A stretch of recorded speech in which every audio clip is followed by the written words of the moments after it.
Mirsa, mantan Gubernur Aceh Abdullah Puteh berkunjung ke kediaman ulama karismatik Aceh, Tengku Haji Muhammad Amin atau Abu Tumin, di Desa Blangblahde, Kecamatan Jempa, Kabupaten Biren.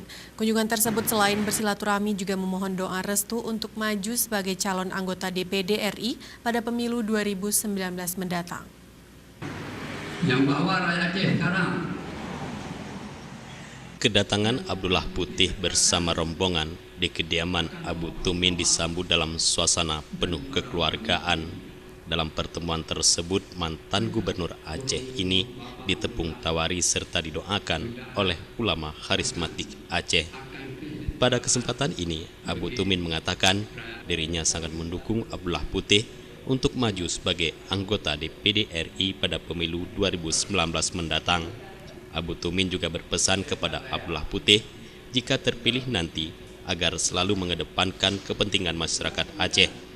Dalam pertemuan tersebut, Abdullah Puteh bukan hanya mendapatkan doa restu dari ulama karismatik Aceh ini, tapi juga mendapatkan dukungan KTP untuk mendaftar sebagai anggota DPD RI dari santri dayah tersebut.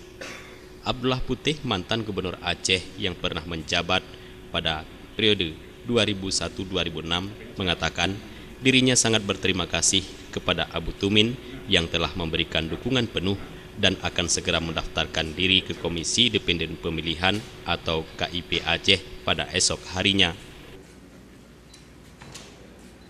Ya, jadi hari ini sesuai dengan niat dan hajat saya bisa berkunjung ke kediamannya Abu untuk memohon doa restu beliau, karena dalam proses pemilu tahun 2009 sesuai dengan undang-undang yang ada, kita mencalonkan diri sebagai salah satu calon anggota Dewan Perwakilan Daerah DPD, ya.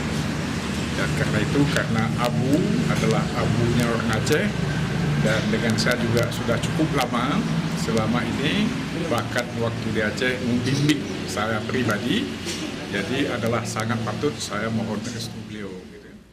Dari Biren, kontributor Aceh TV melaporkan.